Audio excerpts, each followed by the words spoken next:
Just like the street lights lit this town, like a fire in a blaze, gotta burn it down. Can't be afraid to leave this out. We got this far, don't know how. I see danger in your eyes. They know we'll burn down the night. Coming just like the sunrise. You know that we gonna light it up tonight. We gonna light it up tonight. We gonna light it up just like the sunrise. We gonna light it up now.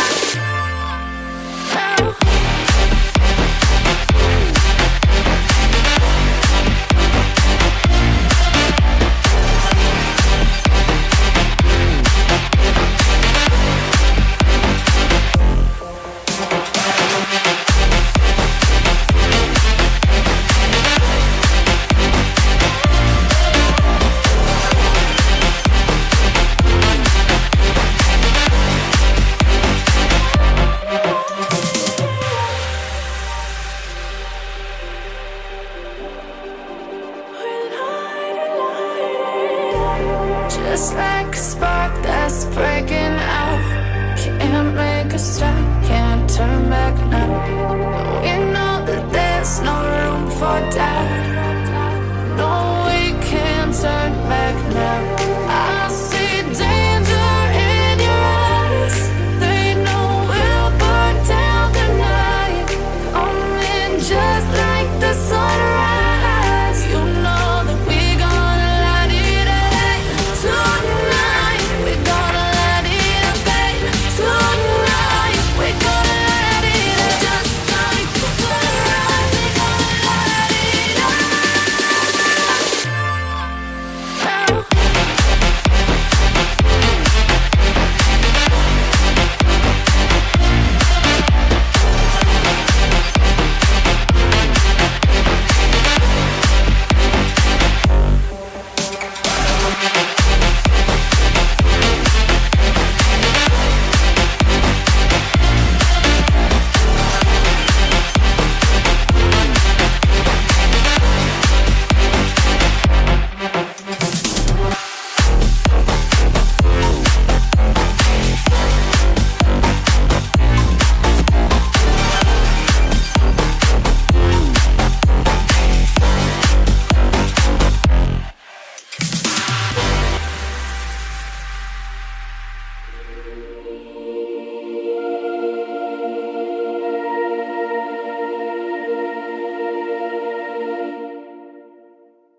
Hello, everyone. Happy Feminist Friday. We're up to some mischief up in here, as per Aren't we always? usual. Aren't we always? Mhm. Oh, my lilacs are off center. Oh, what have I done? What have I done? I like the lilacs though. I know. I did. The dress isn't lilacs. They're like a form of violet, but they're not violet, and it doesn't matter. It doesn't The point matter. is, It's all the same. Like if it's in the same like purpley. hue, yeah. If it's Yeah. in the same hue, you can do it. I mean, I can do whatever the hell I want, but Well, yeah. this This is why I just wear black because everything matches.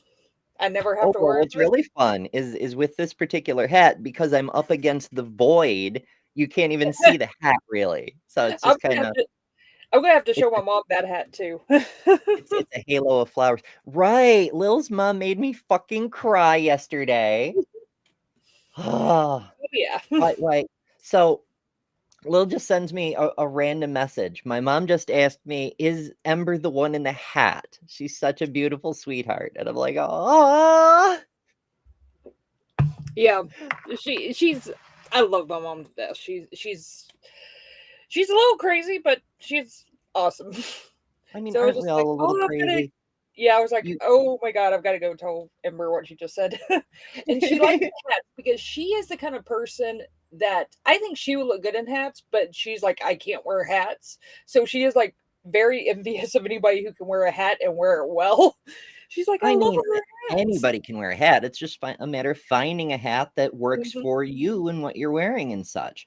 Now, I do understand sometimes there's physiological difficulties. For example, as many of you know, my ears are fucked because I can't get health care for my fucking ears. So Mhm. I actually have a hat under this hat to keep this hat from touching my ears because it'll Yeah. be bad if anything touches my ears. Yeah. So, you know. Yeah. I've got one that's like a crap, now I can't think of the name. It's the hats that were really popular in the 20s and 30s. The clutch hats, I think, is how what they're called. But I have a black one of those that's velvet, and I've got one that's straw, so I can wear them in both seasons. And Hell then I yeah. wear beanies too. So, because I I knit only them. have the one straw hat. It's currently got my cherry blossoms on it. Cherry Extracted blossom. from my pile of hats over here. Um, Oh, it I works like. with some outfits, but it's technically I have it for photography reasons, as with many of the things I have. But I like to wear it at the beach because it has that extra broad brim that Yeah. helps prevent sunburn and shit, Oh which yeah. is nice. And I love those cherry blossoms. Hmm. I mean, I literally, when I see cherry blossoms in the wild, I get unreasonably excited. And I'm like, I mean, they just make me happy to see them just Yeah. being in their presence. And I'm like, why don't I have a cherry blossom flower band? There was. That's actually why I have the lilac one. Because I Mhm. was like, I'm going to get the cherry blossom one. This is when I still had a job and could afford things. And so I got the cherry blossom one, and then I looked for a lilac one. I'm like, lilacs are my favorite flowers. Why don't I have a lilac one? They don't make a lilac one, so I had to make my own. Yeah. I I am so simple when it comes to my favorite flowers. Like, very obviously, one of my favorites are calla lilies. Hell yeah. Obviously, yeah, but I really do like them. And then my other favorite is roses. I've always loved roses. I like black roses. And later, after this stream, you get to see me put together some black roses for my 100 subscriber AMA live stream thing, Hell yeah. Yep, which this should be stream, fun. I was actually leading towards that. See, there's a madness in the method. This stream will redirect you to Lil Stream, which starts at 1 p.m. Eastern time. So Yeah, we may I'll end start before that, but the redirect will still send you to the right place. If we yeah. do end before that, just click the notify me button to make sure you don't miss it. Yeah, I'll start it very shortly thereafter. By the way, give me a little bit of grace with the software and the app for it. I'm still trying to figure it out a little bit. But yeah, if you have any questions that you want to ask me, you can either just tag me here or you can ask me there in chat and I'll answer as long as it's not something I really don't want to talk about or something. So ask me anything except the things I don't want to talk about. It's a ask me almost anything. There's obviously some personal stuff that I'm not going to get into because it's nobody's business, but for the most part, I'm pretty open with everything. So, Okay, well, I have the most important question. Did women ruin everything? men did. Well, that's our topic for today. But first, hello Rejection. everyone. Thank you all so much for joining us. Lovely to see you. I see a bunch of people. I see there's a bunch of you, and I appreciate y'all being here. Secular Feelinist, Equus, Right-Handed Sith, Left-Handed Jedi, theoretically, Lil, of course, Ryan dropping by, and Jester. In fairness, Jester, I have like 3 songs, but I do appreciate that. She can probably tell you because I don't know if she can see me when I'm backstage, but I'm always over here bopping around to the intro song like every day. I It know. gets me I going. like music that I can chair dance to. What can I Yeah, say? it's I'm a perfect. silly being. It's Lena's funny. here. Lovely to see you, Lena. Remember, everybody, the link pinned in the chat to help community members isn't for just me. There's other community members like Kyle and Bree and Lena. You can help any of us, hopefully all of us, because we're all in bad shape. This economy is going to kill us. It's trying. But yeah, that's there because community is what we're here for. first and foremost. And don't forget the lurkers. That's right. Thank you, Spooky, who may or may not be lurking at any given moment. So, woo, watch out. All I'm right. writing down right-handed cis questions so I can ask, so I can answer it. Yeah, that's a good one. We ran into that in CDL school, because here in New York State, if something is called a parkway, you do not drive a tractor trailer on it, period. Anything labeled parkway, no tractor trailers. And that's not the same in every state. Jester sends a super chat for $2. Thank you, Jester. And says, "We men ruined everything." And all 3 songs are bangers. Those wee little men. Where the fuck is Math Pig when we need the proper accent? I don't know. Okay, a couple of other quick announcements. Well, actually, only one announcement today. But if you're new here, take a minute to hit the subscribe button. You'll get to join us more often, and we'd love to see you in the live chat. But also, the fake doctor stream that I did the other day, it's just kind of chilling. It's doing its thing. It's whatever. Those kinds of lives really only get views while they're live, and that's fine. So instead of re-uploading it here, because my standard videos don't reach anybody, no matter if you've got your notifications turned on or not, they get like 50 views. It just, but also re-uploading your own stuff is kind of you are typing very loud, Lil. Sorry, I'm sorry. Miranda says I tried my best to ruin everything. I can't hear my typing, so sorry. It's it happens. I mean, we all do little bits and pieces. Anyway,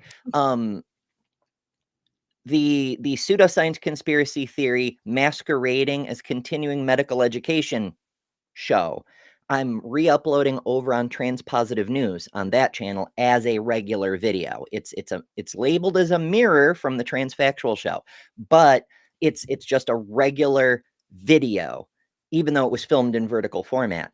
So you should be able to not only share, but use the hype button, which doesn't work on lives, but does work on regular videos. So if you would be so kind, that's happening. I think I set it for 4 p.m. Eastern time. And you can share that one, you can hype it, etc. And comments are turned off on that channel because the haters found it, and it's supposed to be a trans-positive place. I don't have time to police all the comments, so I just turned off all the comments. Fuck them. I'm not here to debate my existence, So there's that also. So yeah, keep an eye out for that. I should have grabbed a link. I'm bad at my job. But all my links are on the website, betterthanember.com. If all else fails, you can always go there, betterthanember.com, right on the front page, Transpositive News. When the new video comes, it'll be there. So yeah, and I think that's 4 p.m. And now, just in time, which is another fun channel, but never mind that for right now. We are joined by the Queen of Detroit, Ms. Kelly King. Hello, how are you? I'm great. How's everybody? Oh, we're still alive. Hold on. Who's going to Tsunami's house for breakfast? I'm hungry. I'm What do hungry she do?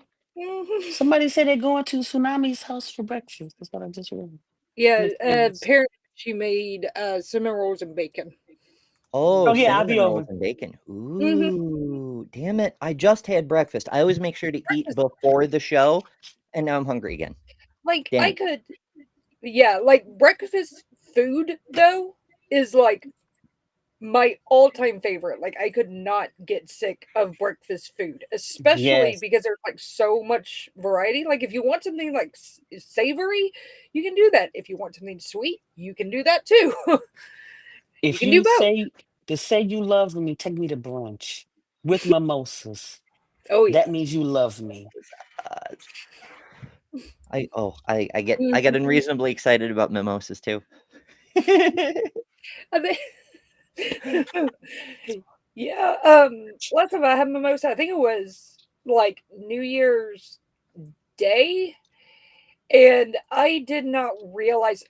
So we have 4 family members who are above drinking age at my house. One of them I did not realize was drinking out of a different bottle. And so she drank a lot more than we thought. And it ended up being a lot of fun that day. Uh, so, because my family's always been the kind that you don't really drink in front of people, and you definitely don't get drunk in front of people. So it's always amusing when it happens. Hmm. And Who I do miss you get drunk in front of if not your family? friends. I don't know. Hmm. By the way, Hmm. I missed you yesterday, Kelly. I was so sad. But like I finally passed out like in the middle of Ember's stream, and I was just like, sleep finally. So I had to get some sleep yesterday. I'm so glad you was able to Hmm. get yes, Jester, they are alcoholic. It's wine with juice.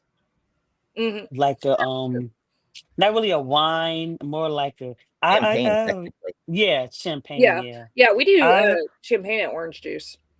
Yeah, I'm much too poor for champagne, but any sparkly white wine will Hmm. do. I use a butte more like a dry wine when with dry champagne. Though I don't like dry champagne alone, but with the Hmm. mimosa. Mhm. And I usually Yeah, you don't mix. you don't have to alcohol. You can use the kind of grape juice that's made to simulate white wine. Oh Hmm. yeah, But the you sparkling lose that element ciders. of bitterness that counters the sweetness of the OJ to create the balanced flavor. So you'll end up with something that's on the sweet side, but you can still do it. Yeah, my mom's friends were recovering alcoholic, and so we always do the Hmm. sparkling white grape juice with the orange juice for her, so she doesn't feel left out. Yeah. Oh, I used to love I liked orange juice more, or not orange juice, grape juice. After I discovered Tang, orange juice was done, and then Sunny Delight came out, and it was all over for regular orange juice. But grape juice, I like grape juice better than anything alcoholic anyone offered me for many, many years. And then I discovered really, really sweet wines. If you ever get the chance, iced wines. They're technically a dessert wine. You're only supposed to drink a little bit because they're very thick, very sweet, and very high alcohol, but they're so good. Yeah, It, we have in Dallas there is, and I guess it's a regional thing because they only have it in Dallas, but there's a port wine Oh, that's my son loves port wine. super like fruity, like it's really sweet. It's super fruity, and then it turns like super chocolatey. It is the best damn port wine I've ever had. I'm just like, oh my god, and I can't find it out here. huh. Fruit and chocolate, like a It, chocolate dipped strawberry, except more fruit. yeah, Interesting. it's really good, like really, really good. It's like it's kind of expensive though, and it's only in like the half wine bottle size. I mean, it's a port, so you're not supposed to be like drinking full glasses of it anyway. But I do. Mm. Yeah, brandy's like that too. I'm like, why does this come in such a small bottle? It's like wine, just thicker. Well, that's why. Hmm. If you try to drink it like wine, your liver will just exit. It'll just be like, I'm out. Fuck you. Yeah, yeah, been there, done that. Like in my younger days, I kind of got all my partying out by like my early to mid 20s, and I have massively chilled out since then. And now I'm just like, I don't remember the last time I had a drink because I just don't do it very often. Same, honestly. I mean, well, no, actually, I can remember the last time. I can't remember when. It was sometime over this past winter. Um, my father sent me a peach wine that or no, a pear wine. It was made from pears that he grew on his own tree. And so I shared it with my son because my son had never had any kind of alcoholic drink at all. And I'm like, well, let's drink this random wine my dad sent me, you know? Hmm. But other than that, it's been years. Yeah, I had. I mean, yeah, it's been years for me. Like my 19-year-old, when he was like 15, he's like, he kept, if you know how teenagers are who want to do something but they want you to offer, because I think me and my ex were sitting there, we were talking about like whiskey or something, and he's like, I've never tried whiskey. It was like the hint, I want to try some. We're just like, okay. But it's one of those things that I've always had the policy of my boys can drink as long as they do it at home so I can keep an eye on them. And it's that because I rather them know how to drink responsibly than turn 21 and just go freaking crazy with it. And so far, both of them have done that. Both of them have been very responsible. So,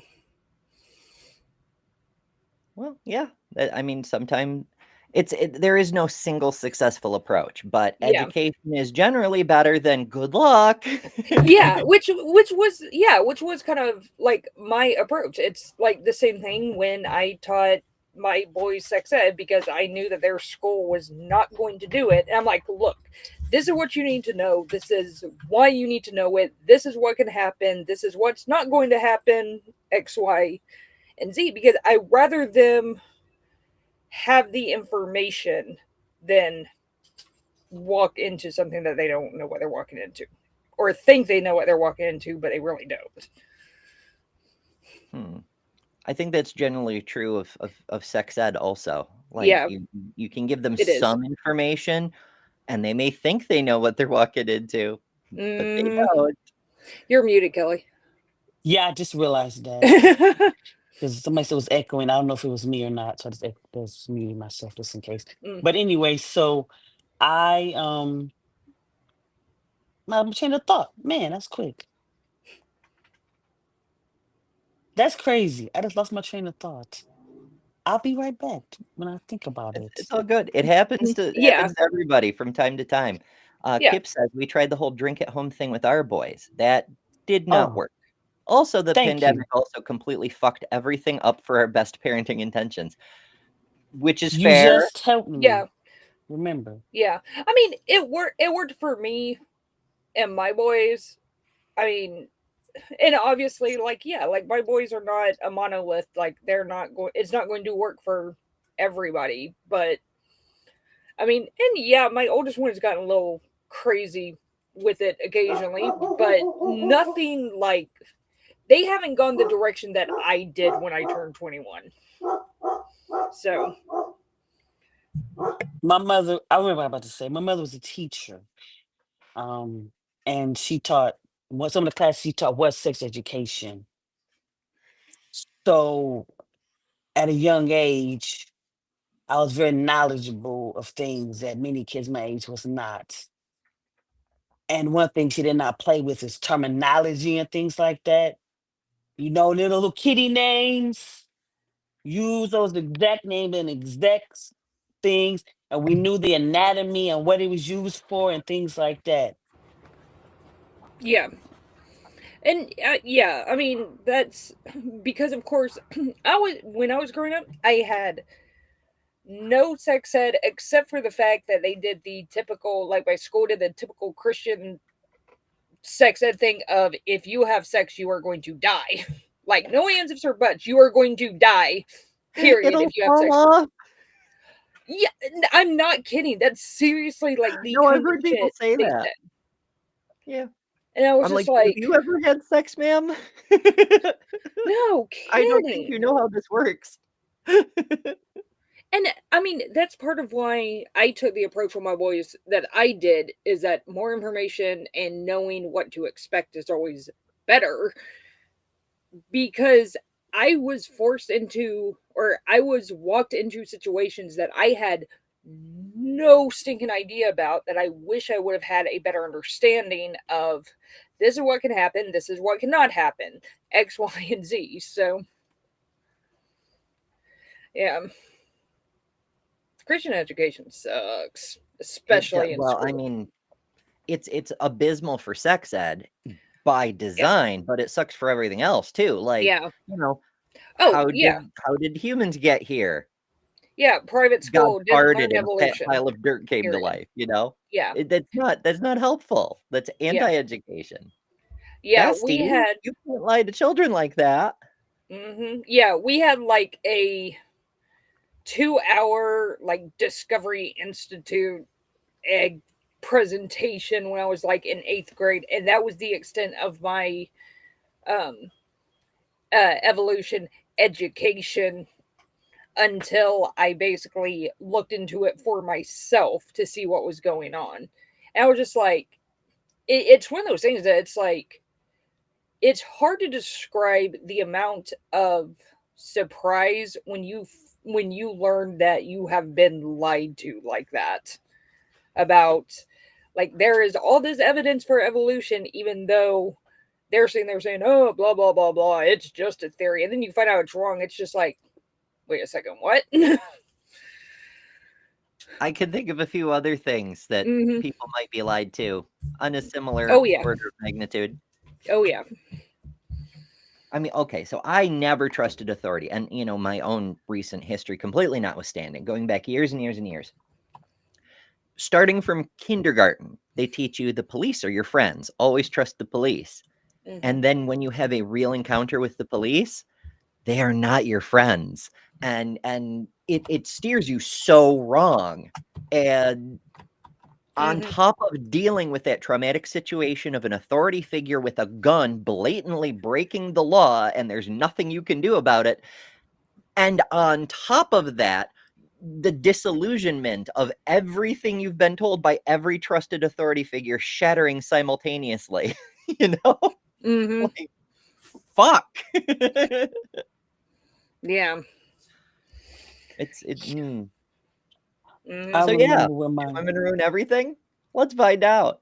I know that's the smoothest segue ever, but this is Megan, formerly of the Unspeakable podcast. She used to have a co-host. They had a little meltdown over pronouns, and it was quite the thing. So she came up once before when Mark and Maya and I were reviewing like it did women's liberation ruin everything in society kind of debate. Her co-host was on the debate. And so we were looking up who the debaters were, because we had no fucking idea who any of these people were. It was a Barry Weiss production. So of course she pulled interesting women to come debate. And so we looked up her co-host, and we found the Unspeakable podcast. And the segment that the algorithm thrust right into our face was these two having a fight over pronouns.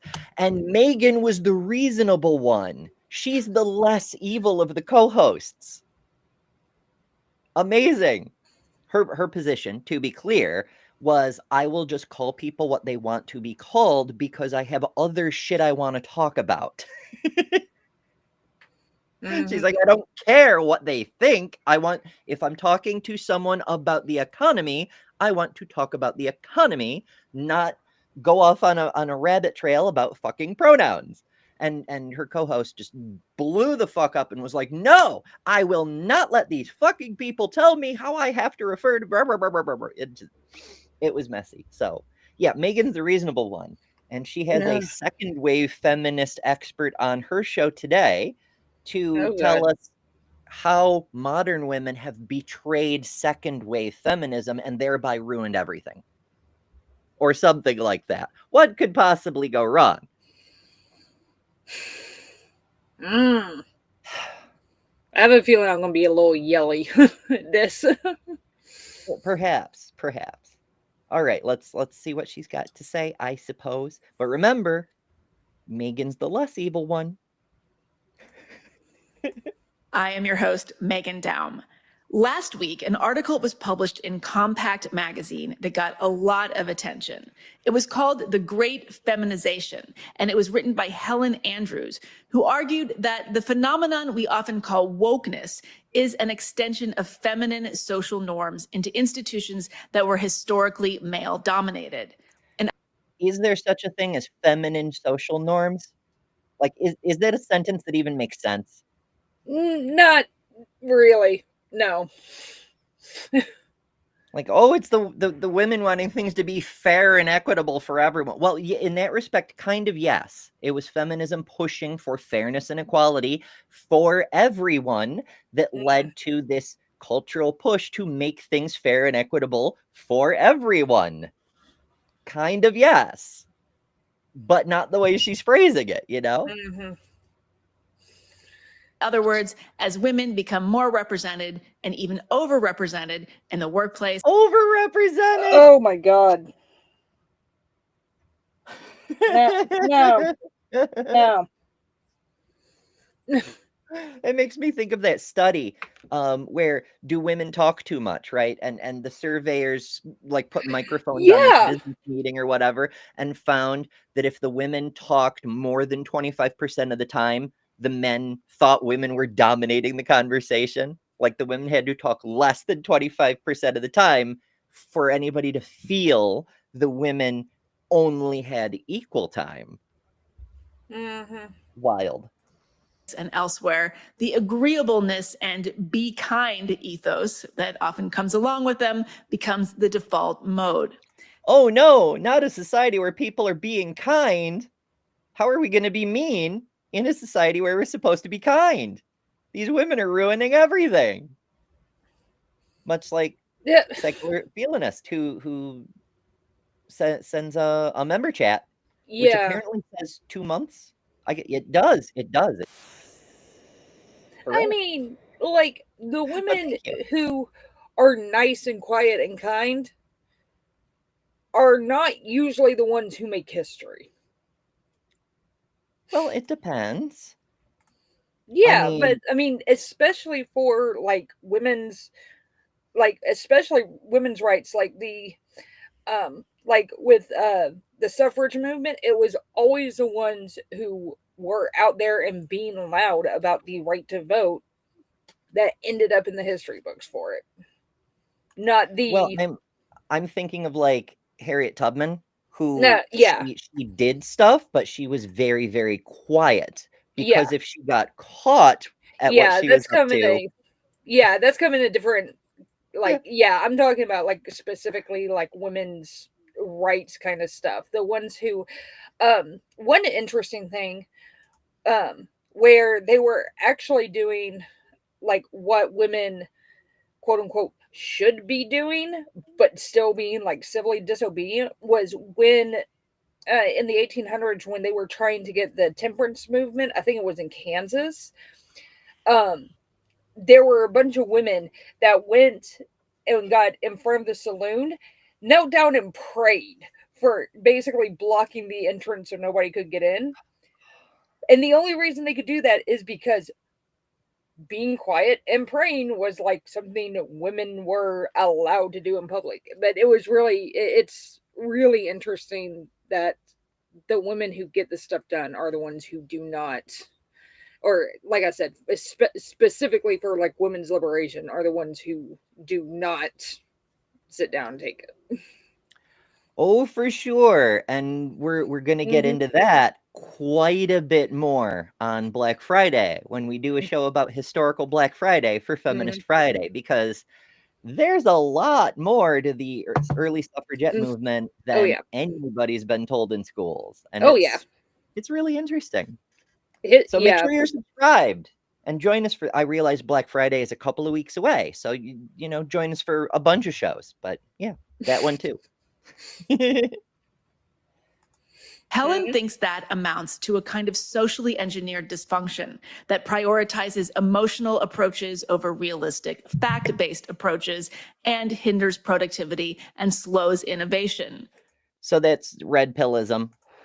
You're dealing with feelings and not facts. And so my question here is, we haven't met Helen yet, but we're getting kind of pick me vibes, right? Like it's, oh, women with their emotions ruined everything, but I'm a logical one, you know? Do you agree? Do you hate this idea? Do you agree while also hating it? Wherever you are, I think you will find this a valuable and surprising discussion. I certainly did. So here it is, Helen Andrews.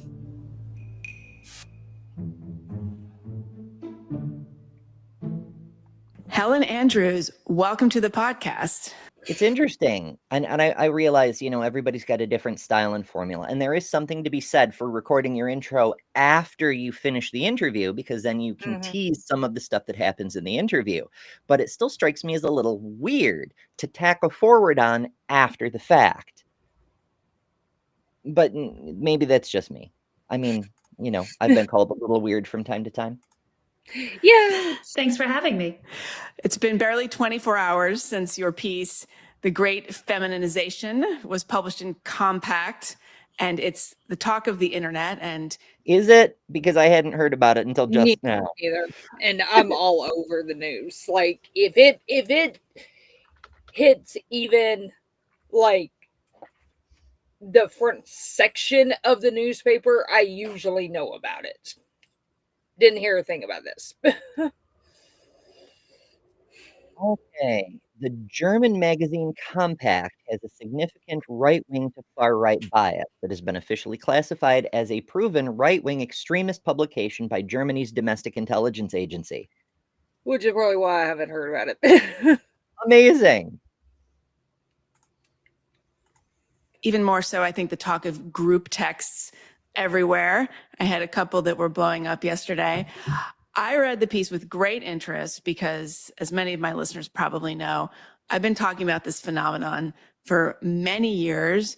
I think many of us have, at least many in this kind of intellectual landscape, but it's kind of hard to narrow it down to a sort of legible phenomenon. I mean, it always feels like a vibe thing, but you've really thought it through and you've laid out a lot of details. So why don't we just start by give us the broad strokes. What is the great feminization?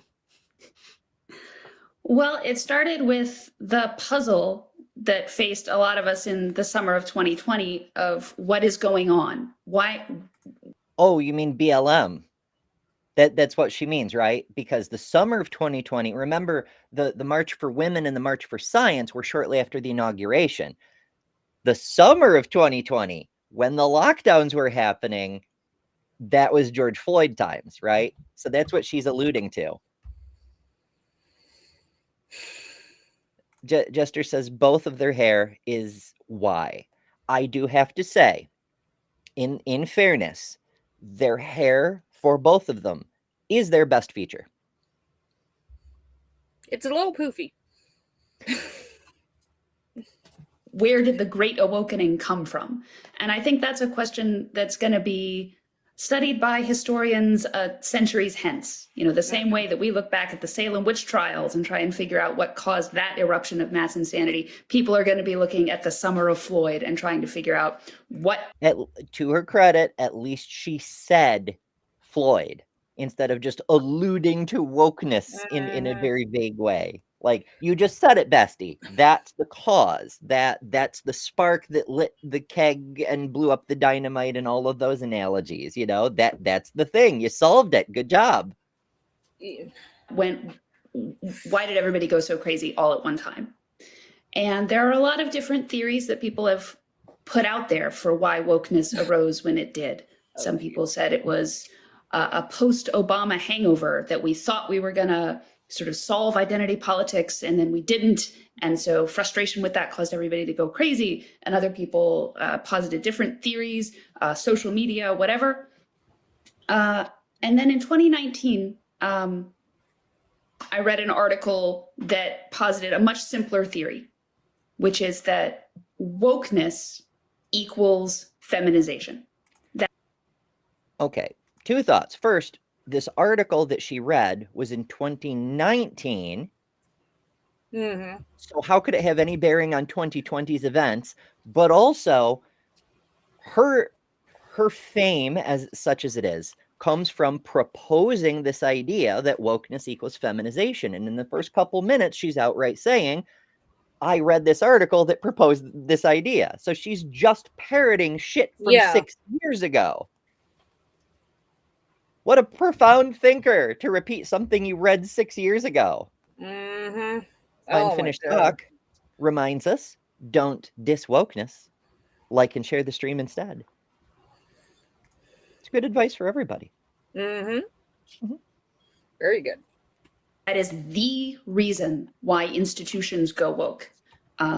It's simply wokeness reflects feminine patterns of group behavior, the way women like living in societies, like because that's what that is, right? That's the inevitable consequence of studying what the feminist movement and gender theory broadly is, that we could go by like individual I'm stronger Hulk smash, or we can build a society for all of us, and that works better for everyone. Yeah. So maybe let's do that. Yeah, that's the inevitable consequence of that. Mm-hmm. But why is that considered woke? That angers me so much. It's not woke.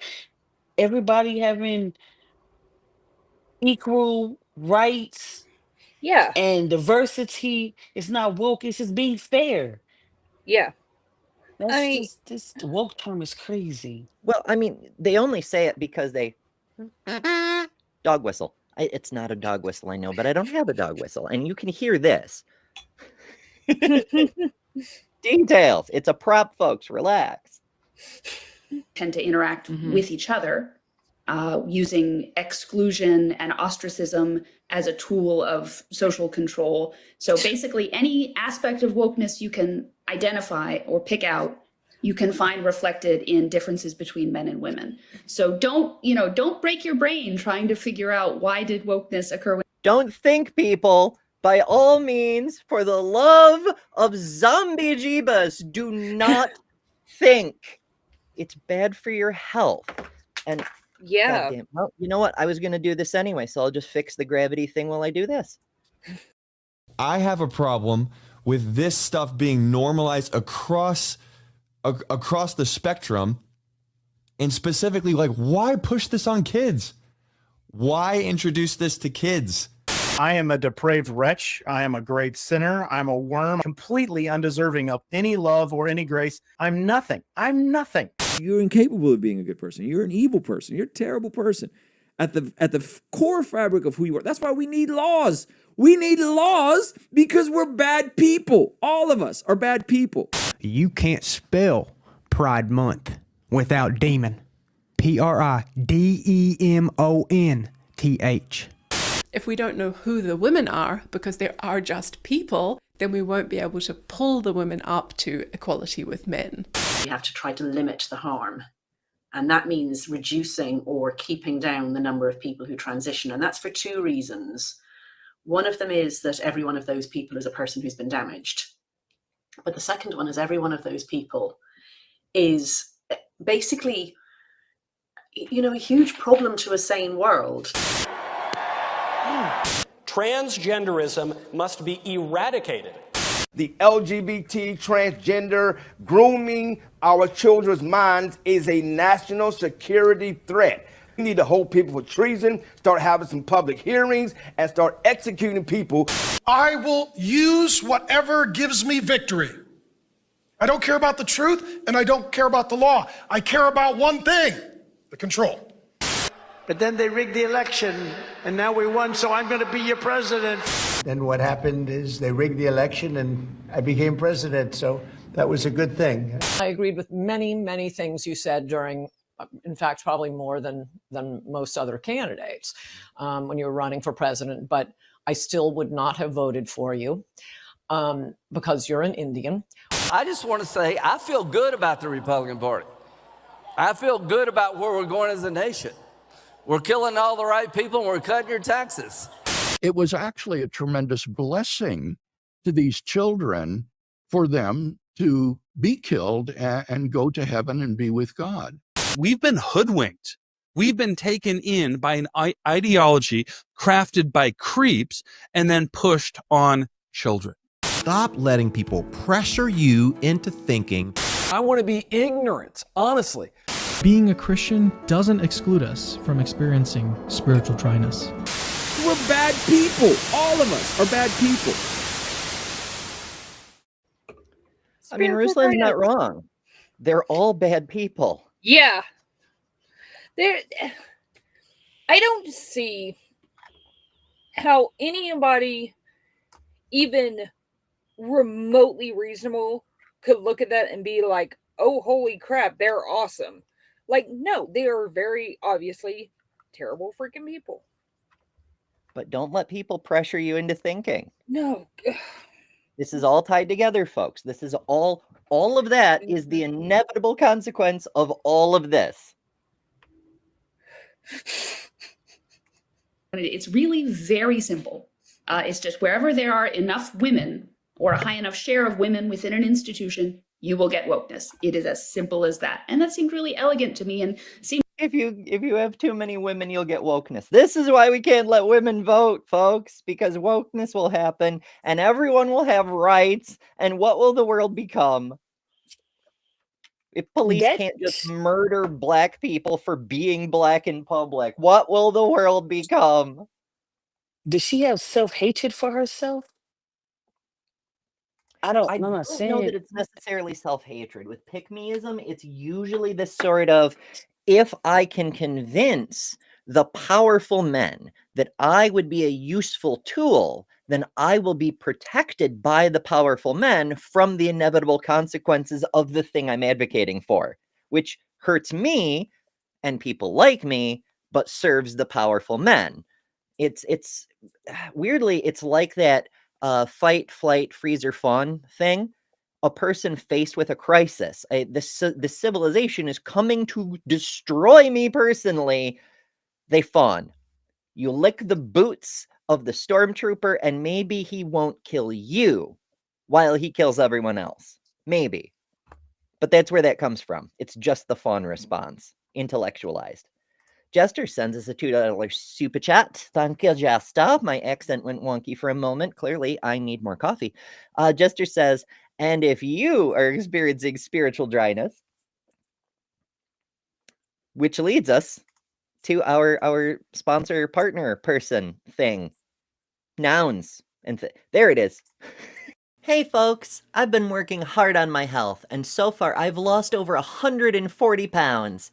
A huge part of good health is hydration. That's why I'm thrilled to partner with Epic Water Filters. Check this out. Not only can you say goodbye to expensive bottled water, but these filters are made in the US, so no tariffs, and they're made to fit your life. From these lovely pitchers I can fill from, to sink units, to portable filters that fit in your reusable bottle.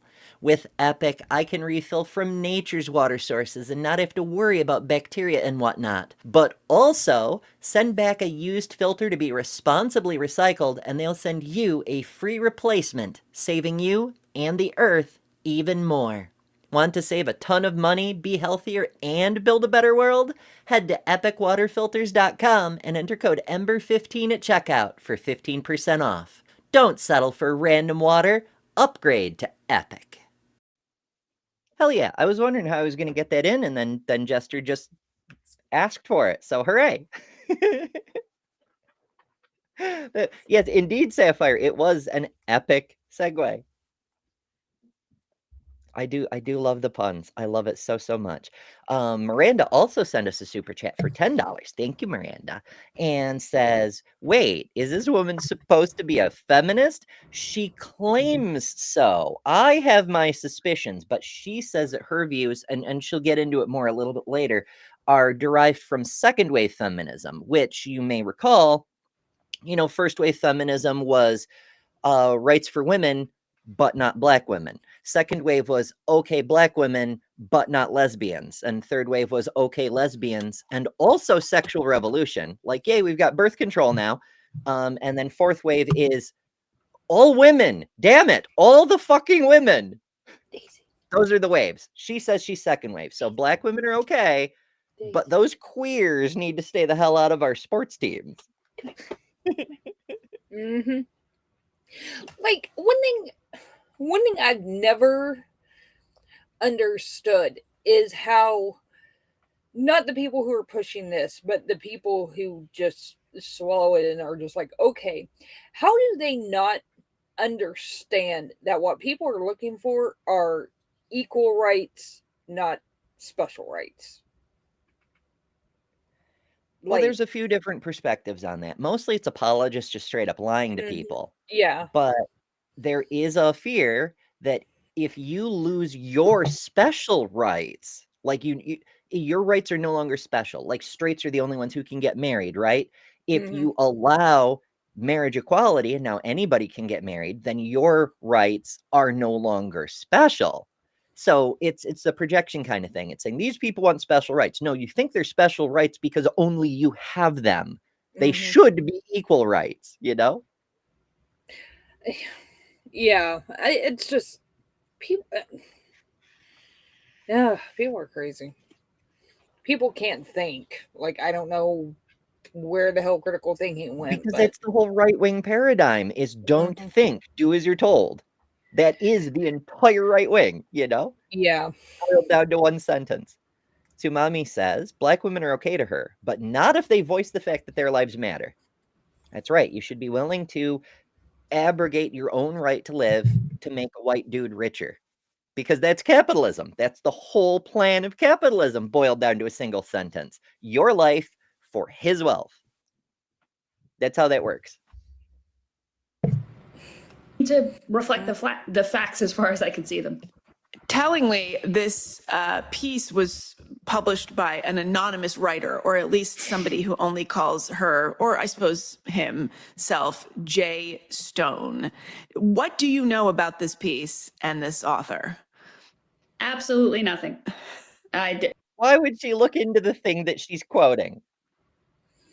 It's fine. Don't know. I think it's a man. He presents himself as a man on the internet, but you know, it's the internet. He could be a golden retriever for all I know. I've been talking about this for a long time. I did a podcast for a couple of years with Sarah Hayter, and the Sarah Hayter, that was her I wasn't even going to mention her name, but yeah, she's a hater. She really, really is. Premise of the podcast in a lot of ways was this question of, you know, all these platitudes. The future's female, the world would be better if it was run by women. And then, you know, the signature of our show, the name of our show was A Special Place in Hell, which came from the Madeleine Albright quote, there's a special place in hell for women who don't help other women. Which was super fucking ironic. Right. The previous, I had the podcast name wrong. They did A Special Place in Hell. It's great that she's gushing about this because it's filling in all the blanks in my memory. I found the show hilarious because neither one of these people wants to help women. Their whole thing is women need to be sent back to the kitchen. That's how you help. I mean, okay. In fairness, Megan probably doesn't think that's true. Probably. But you can't be right wing and say you're helping women because that's not what the right wing has ever fucking stood for. Holy shit. I'm just like had to come to realization, and you said that she was the good original co-host. That's crazy. Yeah. Like I don't want to know the other person if that's how No she's kidding. acting. Yeah. Yeah, Sarah Hayter had she blew up. So I forget how it happened. The pronouns thing came up, but Megan was like, I will just let people have whatever pronouns because I don't care. I want to talk about the thing I want to talk about. And Sarah just lost her shit and stamped her foot and was like, no, my way, my way, my way, you know? So yeah, weirdly, Megan was the more mature one. Still wrong, but more mature about it. Yeah. Oh. Yeah, not by much. And so there's this kind of moral high ground that women as a sort of collective body have been presented with. And frankly, I always found it quite infantilizing. On the other hand, I think that Tell me how privileged you are without mentioning the word privilege. Yeah. I've never had to fight for my rights to vote or have a bank account, so I don't know what the big deal is. It's infantilizing to think I need, like, laws protecting my rights or something. Ugh. I'm just cracking up. There's a lot of- When you stopped the video before, that was just hilarious. Oh, Megan has some pretty good faces. I mean, in fairness, I've edited my own videos. I make some wild fucking faces. Every single place you can stop, everywhere you stop, my face is doing something fucking weird. I wonder if I'm possessed by a demon from time to time. But Megan makes some interesting faces, yes. These ideas, and people will say, well, that's not true. You just feel this way because you have been surrounded by women. You have been in workplaces with a lot of women. You went to particular kinds of educational institutions that had a lot of women. And so you don't really know what goes on. So before we kind of jump into this further, can you, Helen, talk about your background in terms of education and the workplace? Is your education valid, or is it from a woman's college? Sure. As someone who's worked in journalism and think tanks, those tend to be very feminine institutions. On the other hand, they do not. They very, very much do not. So there are a few journalistic outlets that are feminist. The vast majority are still very conservative, and the few that are progressive seeming by comparison, like say the New York Times, try to take a neutral stand but still end up falling on the right side of center. So no. And as far as think tanks, there's like maybe 7 that are liberal, none that are actually progressive, and 100 million that are extreme right. Like, maybe it's a matter of her perspective, because she was in them and she's a woman, so they must be feminist, right? Definitionally, or something. Yeah.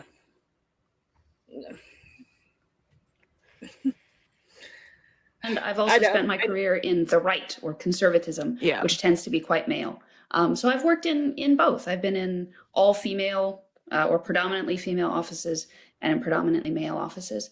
And actually, one of the incidents, sort of personal anecdotes that set me off on this line of anecdotes inquiry was not from me, but it was from my late father. My father was a lawyer in private practice for a very long time. But towards the end of his career, he decided to take a break from private practice and join an NGO for disability rights, because my younger sister had disabilities and he felt passionate about that issue.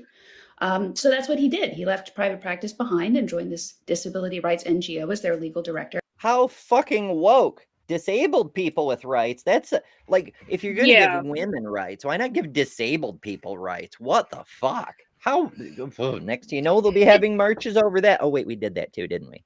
Never mind. Like a slight tangent on that, but like it absolutely shocks me because I follow a couple I follow a couple YouTubers that have like various disabilities, and especially like Molly Burke, who she's blind. She came out with a video a while back about how even through everything, because she has a service dog, that like her dog was just straight up denied. And it's like, this kind of shit should not still be happening. Like, it just shouldn't. Like, if you are a business, you need to be educated in what the ADA says you can and can't do. Like, you can't refuse service to a service dog. And it just aggravates the hell out of me because she very, very much relies on her dog. And it's just like, you can't sit there and say, well, it's a pet. No, they're not pets. They're literal medical devices. Like, that's what they are classified as. And yes, they are puppy dogs and we love them and all that, but they're not pets. You can't just say, no, we're not going to allow that at my business. Well, there's a certain thing. So I know another person whom you may be familiar with. His name is Matt Gordon. He's slightly big on TikTok, but he also used to work at my local Renaissance fair. And the season before last, because he's a veteran and he's got various medical issues that result in TLDR, him fainting and shaking a lot. His dog alerts him when he's about to have an attack. So he has to have his dog with him so he can stop what he's doing and sit down before he has an attack. They were like, no, you can't have your dog on grounds. because you're an employee. And he's like, no, it's a service dog. It's a medical service dog. And they're like, but too bad. And he's like, no, that's not how the law works, bestie. And so he ended up not working there anymore. And the owner feels like because he has a lot of money, he doesn't need to obey the law. He's aware of the law. He just doesn't give a fuck. So sometimes you have that. You have people who think the law is optional if they have money. But on the other hand, you've got people who are like, I'm just going to open a business. I don't need to know about laws and how businesses operate or anything. I'm just going to do it and hope for the best. And so we've got the arrogance of being wealthy and the ignorance of the people who tend to have too much money. Neither of them is conducive to compliance with the law. Amazing. Which is why there's a movement, Elizabeth. I know her name is Helen, but she strikes me with it's the forehead. It makes me think of Queen Elizabeth. And he loved that work. It was so beautiful seeing him find purpose at the end of his career towards what ended up being the end of his life. But once when I asked him, how's work going? How's the new job? He said, it's the funniest thing, Helen. At my old job, everybody just did their work and they left you alone and there wasn't a lot of management. And, I love all my new coworkers. They're wonderful and the work is so full of meaning, but I do spend an awful lot of my time managing everybody's feelings now. Like whenever we make a decision at work, I need to make sure that everybody feels like they participated in the decision making. And that never used to come up at my old office. And I don't know what it is. Maybe it's nonprofit work is like that. And I said, hang on a second, Dad. I got one question for you. What was the gender balance at your old office and what's the gender? Hey, let's ask a leading question in service of my own fucking bias. So as you may be aware, nonprofit organizations are predominantly volunteer-based. You can't just authoritarian-style fiat from above declare things to a volunteer group. If they don't like it, they will fucking leave. And you can't run a nonprofit without the volunteers. So yeah, you have to listen to them, regardless of the gender composition of the group. The people have to be invested in the decision or they won't help you with it. That's what leadership actually is. Now, you want to talk about traditional values. Back in the day, leadership was convincing people, persuading people to agree with you and be emotionally invested on your side. That's what leading was. Not just, I have the money, we're doing this. And fuck you educated eggheads who say how this is going to be a disaster. That's not leadership. Yeah. That's a modern convention from the robber baron days. Yeah. Balance at the new one. And it really was, all male at the old place and predominantly female at the new place. So that was his personal experience, but it was surprising to me that. So his old business, which was run by a rich dude, did things differently than the non-profit where there were a lot of women. It must be the women. Clearly.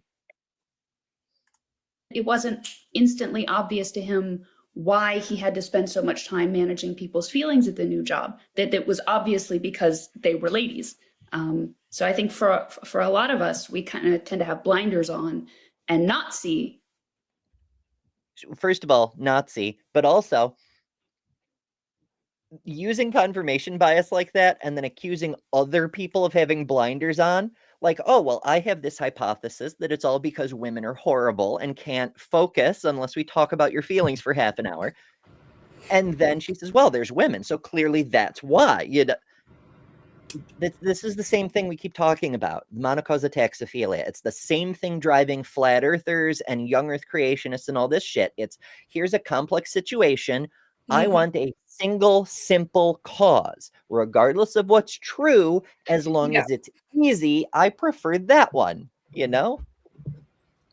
Let's not look at the complexities and the realities of the situation. I'm just going to declare things. Yeah.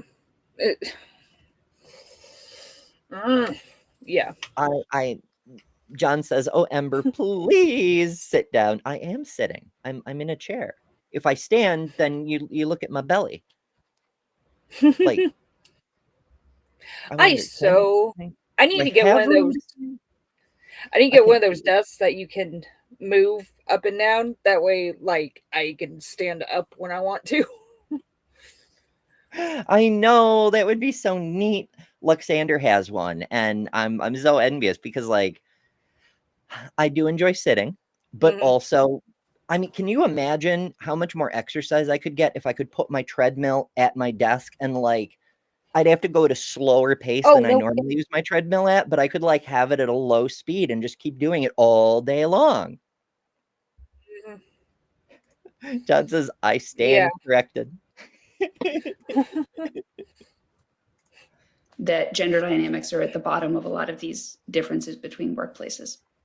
So you write that once women become a majority, or even more so a significant majority in institutions, those institutions begin to function according to feminine rather than masculine modes of behavior. And so you talk about well, there's a fun false dichotomy. Yeah. Huh? There's only two modes of behavior, feminine or masculine. We can't just be people. No.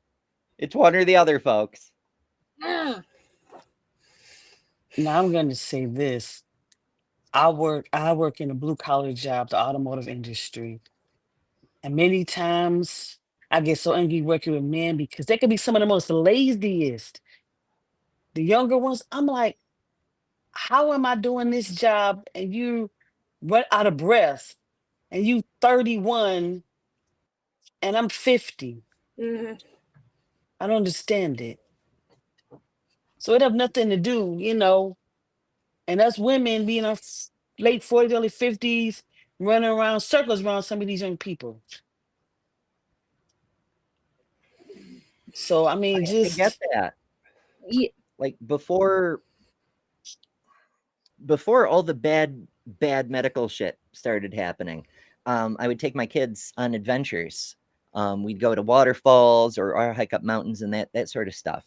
And like, these kids were all in the last few years anyway, in their late teens, early 20s.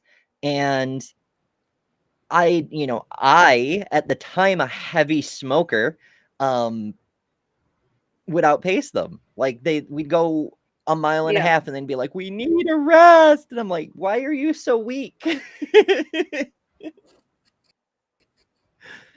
mean, in fairness, former Navy, former repo agent, in high school, I was on all the track teams, like going further and further back, grew up on a farm, and I've always been wandering in the wilderness. So traveling long distance is not really that big a deal to pre-injury me, but I'm like, but on the flip side, doing my own physical therapy, doing my own recovery, when I started, it was a struggle to go a quarter mile. It like took everything I had to walk down the little loop at the end of my neighborhood and back to my house. And now I can not only, I've worked my way up, and it's taken months and months and months and months, but I can go 5 kilometers pretty reliably, and I can either go much further or I can go faster. And I kind of like faster because it saves time and also burns more calories, but never mind that. And so lately what I've been doing is like setting my treadmill the maximum and getting my 5 kilometers in like 50 minutes. Which But is kind that's of different. the point You is, went it's through only taken me a few something. months, right? You went through something. I'm Yeah. sorry, I'm cutting you off. You went through something in your life and you're still working hard to do better. You still get up every day, do these live streams, you still exercise, you still try to eat healthy. You are an example, and I'm proud to know you. It's Huge you inspiration, are to be an honest. inspiration. That's what I meant to say. You are an inspiration for many people, me included. Oh, well, Really. I'm mostly trying to not die, but I I appreciate understand it. that. But through doing that, you are an inspiration. Because I probably rolled over in the corner. Yeah. Oh, there's days. Yeah. And yeah, I get that. Well, one thing that helps is I try to think of future me, right? Mhm. Like yes, today it hurts to walk, but future me will be very glad I did the things so that she'll be able to like just go for a walk without, thinking about it or worrying. Like she'll be Mhm. that level of freedom again, where Yeah. you can go and just do things, Yeah. something like that. Yeah, and I'm I mean, hoping I can get up to being able to travel in a fucking vehicle again so I can go to some of these conferences and meet more of you folks. mhm. That would be That would be nice. so fun though. Man, we'd have a blast. Yeah, I mean, my favorite We part by already far, did. my favorite part of the Ark Encounter was meeting Was people, meeting meeting the was people I meeting knew you. from the internet and meeting new people like Kelly. I hadn't met Kelly before. I didn't know nobody except Mandisa. Yeah. So yeah, Crap. that's a cool thing about doing live events, the networking part. I mean, dunking hard on Ken Ham right in his driveway is an amazing Yeah. feeling, and nobody should miss out on that. But forget that. That doesn't even matter comparing to spending time with the actual people. Yeah. Yeah. Yeah, hanging out at a You gym know, in a when Chrissy's house, playing games. That Mhm. was probably the best part. I'm so jealous I didn't get to go. Well, there's next year. I mean, yeah, next Yeah. year. If it makes you feel better, I missed most of it because I had to get right the fuck back to New York to be in court, and also the medical problems made the drive incredibly difficult and very painful. And so I missed most of the things. But still. Yeah. But so I loved your speech, so I've got it. Yeah, it was top notch. Mhm. I would talk about that speech probably for the rest of my life. I'm so glad you think so. I Oh, I post personally everywhere. think SR's speech, it was the perfect one to close with because he went Yeah. hard. Yeah. And I could have gone harder, it's true, but also Jay Bundy's Oh, speech because the way it was structured, this is a it's protest. scientist precise, and he fucking nailed point after point after point methodologically like a Mhm. scientist would do, as if he were constructing his argument out of literal things instead of metaphors. It was fucking beautiful. Especially when SR said that when he did his speech in the car ride. Mhm. I was like, are you serious? Mandy's the top of her head. Some people do. I mean, that's the beautiful thing Mhm. about our community in general is everybody has a different voice and a different perspective, and they all have value because they're all from a different perspective. I can write my speeches quick, no problem, but I have anxiety. So I must practice before I go on stage, or I will freeze up. Yeah, But no, I like, can write something real quick and what I want to say. mhm. Yeah, like it takes me, like when I do my like craft videos, like it takes me, I don't know how many takes to get it to where I'm not just constantly tripping over my words, because I do that a lot when I'm just talking. Like now I tend to do that too, but it's usually because my brain's working faster than my mouth does. So I'll end up tripping over my words. But it takes me so long to go through it so that I don't like mumble something or accidentally skip something or something like that. But when I used to teach, I could go through the entire lecture without a single mistake, like easily. And that happened after like 2 semesters that I could do that just fine. So It's mostly getting out of your own way. Mhm. Like I tell people who are new at it, go slow. There's a reason preachers go slow. If you can go with that kind of cadence, it sounds more impactful anyway. So Mhm. take your time, don't rush, don't let the word get the best of you. Just focus on each word one after the other and Mhm. try to pronounce them better than I just pronounced other.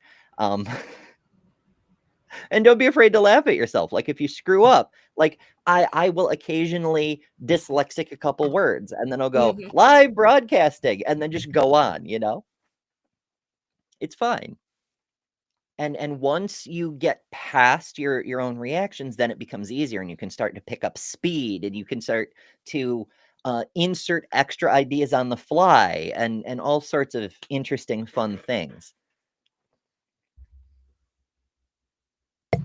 So yeah. Yeah. I don't know if they are the majority in medical school and law school now, but certainly, 50%, if not more. We have academia, certainly humanities departments are overwhelmingly female. Can you kind of like break down? That sounds sus. I mean, considering what they said earlier about the numbers of females in things. Yeah. Our humanities department. I only had 3 females in my specific area out of like 10. So it was 7 to 10 or 7 to 3. So no, not necessarily. According to the American Academy of Arts and Sciences, as of 2022, which is the most recent year we have full data for at the moment, 56% of doctorates in the humanities were awarded to women. So they're technically a majority at the doctoral level, at least, but it's 56%. Okay. Incidentally, nursing, historically women dominated. Just throw that out there. What are the types of workplaces that have gone like full female or at least, significantly female over the last 50 years or so? A lot of different professions are at different stages of feminization. So in something like the law. Feminization. We're injecting estradiol into these institutions. They're going to grow boobies and everything. Boobies! We are at a stage now where law schools are notably majority female. I think the last cohort of law school students was 56% female. So that's interesting that she just said the same percentage I said for humanities doctoral graduates. I mean, 1 out of 100 chance, but that's weird. Are law students female? Let's see.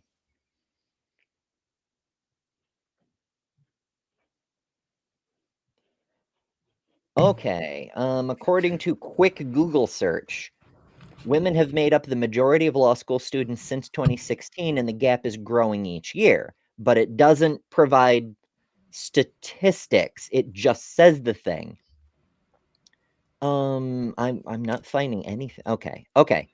An article in Jurist from 2024 says, according to the data, it doesn't say what the data is, it just says according to the data, 56% of law students are women, compared with 43% who are men. It's almost like we weren't allowed to be lawyers for a really long time. I know. It's so weird. 56% women are dominating. Fun fact, I mean, there's so many fields where, like I said, I don't know the exact numbers, but if you've worked, especially in some STEM fields, as a woman, there's that discrimination like everywhere. I mean, where the numbers are in your favor or not, it's still there. Like, I can't tell you how many professors would dismiss me when I was getting my physics degree because I was a woman.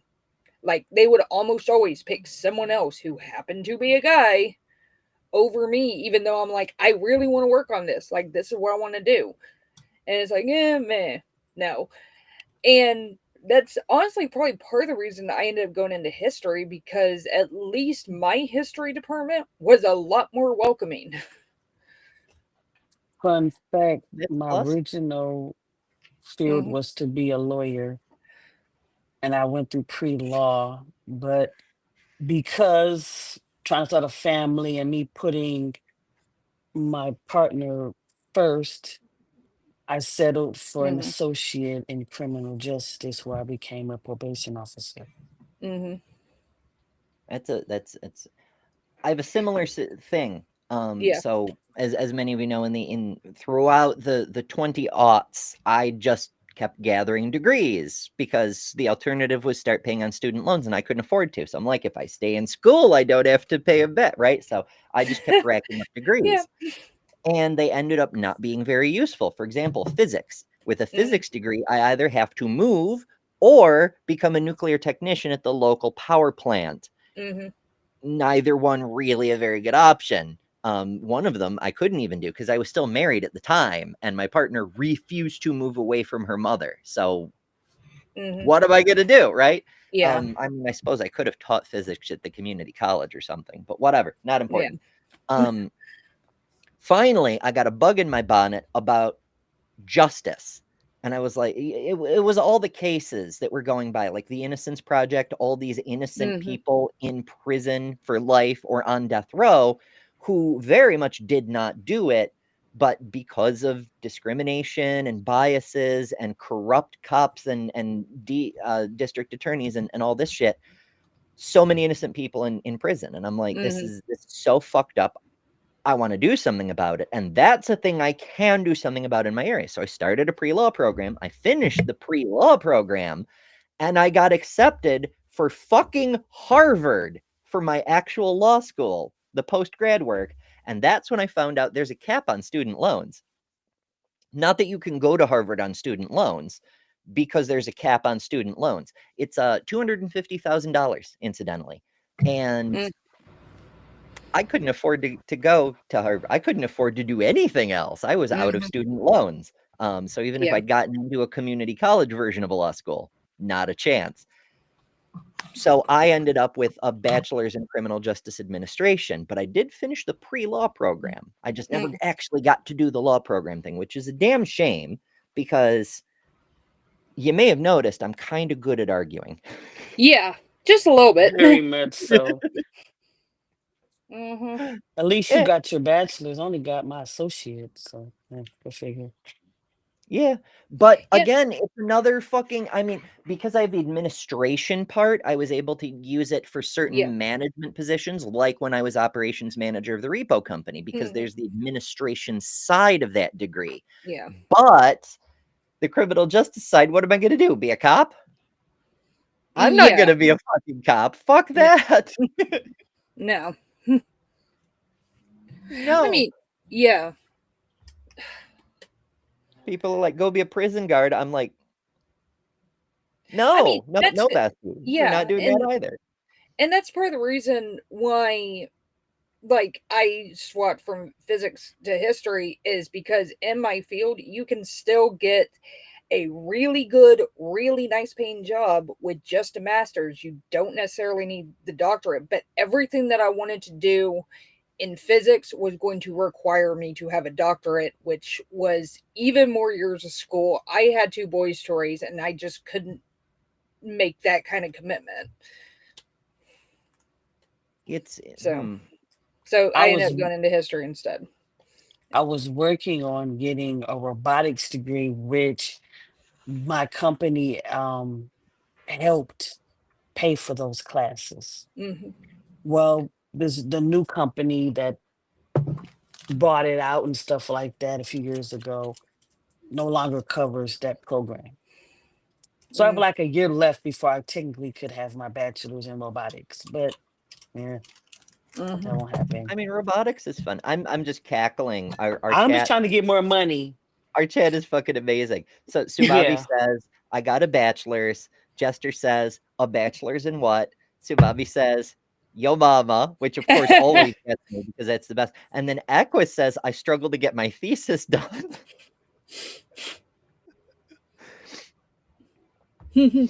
Yo po mama, everybody studying. I'm easily amused, folks. That's not like 50-50. That's well on the way to being predominantly female. But the lack. Right. 56% is not 50-50. And it's He can technically on math. the way to being predominantly female. But as Miranda said moments ago, maybe more men should get qualified and apply for these professions. That's what they always tell women when we talk about a lack of women in a field. But here's the thing with lack, like, so, but there's jobs that are quote unquote traditionally female, like teachers and nurses and crap, that men still get crap if they do those jobs. Exactly. I was about to But- say choose better. Yeah. That brings to mind Alec Gunter, a friend of the channel. We've talked in online spaces a couple of times. He came to my attention when he had a little fight with Matt Walsh. He was on one of the Matt Walsh shows where he did, oh, you can't define a woman, and it's a bit of a tangent, but Alec crushed him, and it was hilarious. Alec is a nurse, and he often gets shit because he's a male nurse. Mm-hmm. Yeah. So Same yeah, thing it with my still cousin. happens. Yeah, It's still a thing. I have a cousin that was a nurse for years, and then he ended up finally going and getting his PA, because part of the reason, from what I understand from what family has said, is that he was getting really sick of people just being jerks about him being a nurse. Like, he was a pediatric diabetic nurse, and people were just giving him crap about it. Yeah, so what this tells us is it's not that there's too many women or not enough men, or it's not there's too many brown people or whatever. Like, people will find any excuse to be assholes if they think the society around them will let them get away with it. They're just going to be assholes in wherever the gaps in our equality are, wherever it is, because they are assholes. Yeah, they really are. Indicators, things like judges on the federal bench right now, still predominantly male, because those are people who were appointed 20 years ago, 30 years ago. So it takes a long time to catch up. Medicine, I believe, is still at the lagging indicator stage. So medical schools are majority female, but doctors in America right now still majority male. So each different profession is at a different stage. Academia. Well, it's also worth noting that there's a huge number of doctors in the US who aren't from the US. Yeah. Because while you may have the majority of women in medical schools, we're still not producing nearly enough doctors to fulfill our need for doctors. And other countries, which are still much more patriarchal, are producing way more male doctors. So we could be at complete parity in the medical field, and we would still end up with more male doctors because the other countries that aren't at parity are still producing more male doctors. Yeah. Is more advanced along the road to feminization, which is maybe one reason why it's more advanced in the road to wokeness. It's so weird that she keeps saying feminization. Like, yeah. What does she think that word means? Why is she using it that way? I have no idea. Holy crap. Journalism is another one, because journalism is an industry where women. Journalism is the road to wokeness. What isn't woke? Can you tell me? If you can't tell me what wokeness is or what causes it, what isn't woke? Why don't we make that clear? What is the desirable circumstance of states and situations that is not woke? What is it you want to see in the world? Stop telling me what you hate to see. What do you want to see? What does that look like? What is good to you, Helen? Does it involve red flags with weird looking crosses on it by chance? Maybe. Yeah, maybe. Writing articles in German extreme right-wing magazines? Maybe. Or people wearing red hats that got pickup trucks and those flag you talked about? Truck nuts. I mean, that too. Women have always flourished. Even in the bad old days of patriarchy, there were female journalists. It was always an industry where some women were welcome in certain roles. So welcome isn't exactly the word I'd use there. Yeah. Like the only, like, yeah, there have always been like women writers, but they were always like talking about like how to run a home and that kind of crap. Like, okay, so Mary Shelley, right? Mhm. She some people say she invented sci-fi, some people say she invented horror. Frankenstein's a little bit of both, but Mhm. what's really remarkable about Mary Shelley was not just her feminine insights on society as told through her story. It was the fact that she published her novel under the name Mary Shelley. Mhm. Yeah. Because there have always been women writers, it's true. The Yeah. very first novel ever written by humans was written by a woman. Mhm. But the vast majority of them, particularly in the more patriarchal parts of the world, Yeah. tended to either use their initials, like J.K. Rowling, or would just use That a male pseudonym, like Robert Galbraith. Yeah, that actually that kind of crap still happens like in academia. One of my professors literally had to keep submitting her papers under doctor initial name and not put her first name because she said every time that she submitted a paper with her first name, it was just not accepted, and she got it accepted a lot more if she just used her initial than her full name. I mean, Well, that happens in a lot of ways. Yeah. Like that's when why journal artists articles had are to change their published. names, Mhm. or black artists had to put white people on the cover for the record to sell. Yeah. Mm. I mean, there was a study done.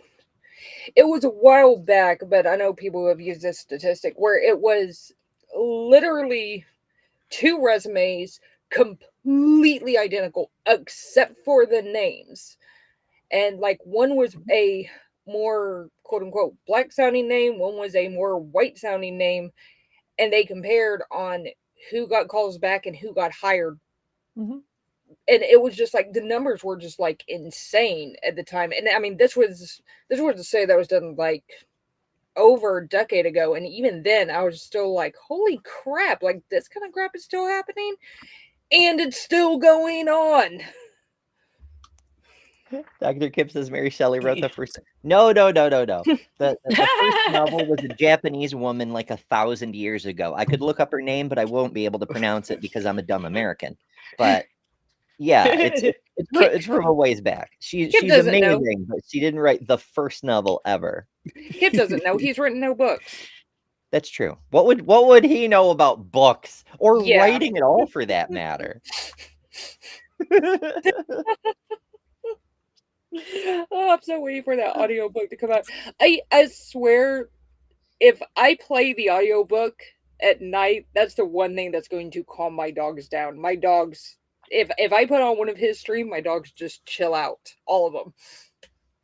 I don't know why, but they like his streams, so Hey, it's cool. They're cool streams.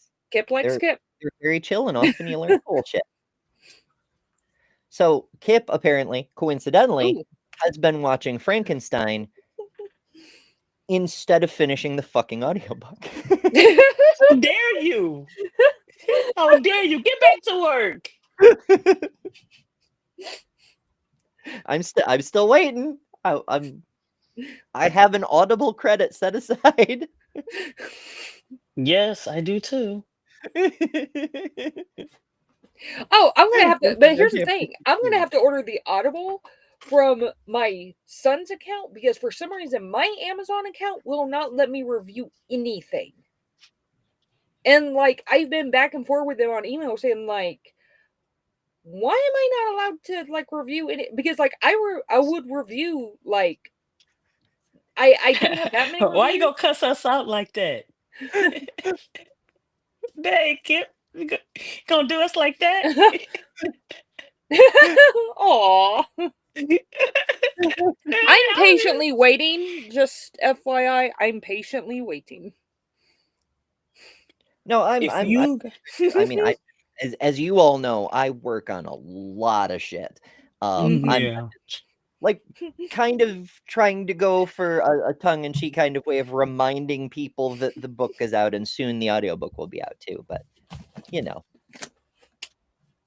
oh, look at that. I literally got it right thank on my you. desk. What is that? It's nothing in your hand. It doesn't exist. It's the Doesn't John exist. Cena of books. Hmm It's an awesome book. I've recommended it. There was this whole debate, quote unquote, over whether Jesus actually existed, and it was stupid on one of my servers. But there were a lot of people who were like, "Hey, how like what do you know about the early Israelites and blah blah blah?" I'm like, "You want to know what I know? Go read this book."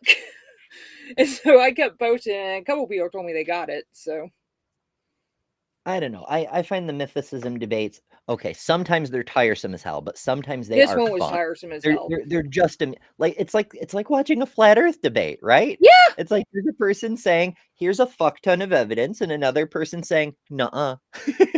yeah. That's essentially what it was. And then it was the person who started basically accusing everybody of using fallacies. When I was just like, oh, this is a philosophy bro, dude. Okay.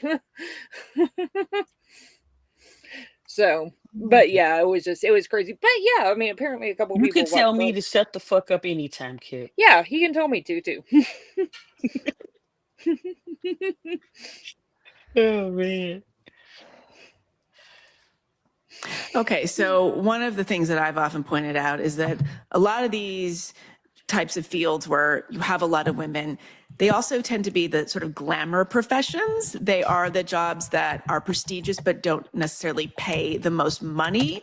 That's certainly true in journalism, book publishing, the arts, some types of law. I would think, unfortunately, increasingly in medicine, you have a lot of, certainly family, general medicine, family practices. Those are not jobs that make a lot of money, as opposed to something like The doctors don't make a lot of money. I mean, it's true, doctors don't make as much as people think they make. Yeah.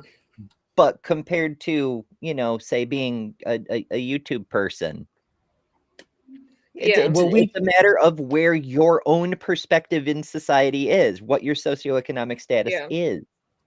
Well, we talked surgery, about the which magical. We What's talked that? about the magical thing called loans earlier. Yeah. Many Uh-huh. doctors have so much loan they having to they have to repay back. Yeah. So that's another reason why they don't have as much as what we think that they do.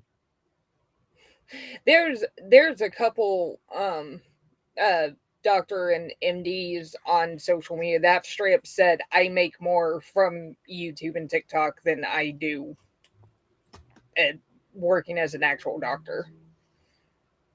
Okay, that I could kind of see if you have like a super giant channel. So even that matters depend on where you are and but such. But it's like with just growing up, you kind of have this idea that doctors make a crap ton of money.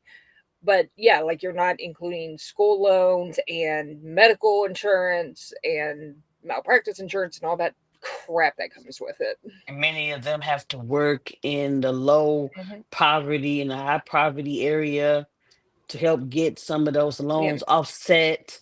So they don't make a lot of money because they deal with Medicaid and Medicare patients and stuff like that as well. Mm-hmm. So yeah. And a lot of doctors, obviously not all doctors, but a lot of doctors do stuff like Doctors Without Borders, which is entirely volunteer, but you have to be a full doctor to do, Exactly. And Miranda points out from the other side of the coin, yeah, nursing, super glamorous. People only become nurses for the fucking glamour. Yes. Mm-hmm. Yeah, think about me was a patient care tech. Oh my goodness. most money.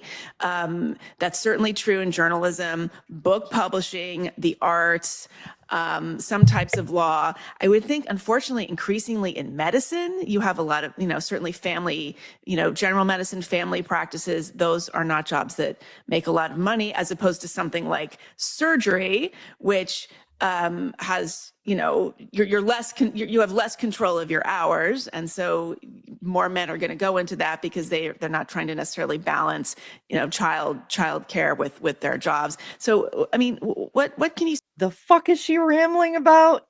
Surgeons make more money because they have no control of their hours and therefore they're mostly men?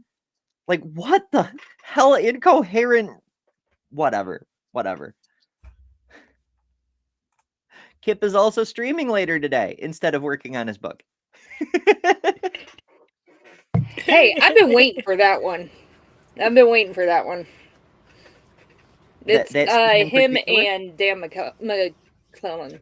Yeah. Oh, yeah, that should be neat. Yeah. Oh, Dan yeah. has been cranking out some hard-hitting shit lately. Yeah. I'm like, ooh. It's going to be a fun one. The fella's getting spicy. That's why I was like seeing her. I'm like, I want to do a stream, but I was trying to figure out like the time. And I'm just like, I'll just do it after Ember. That'll work.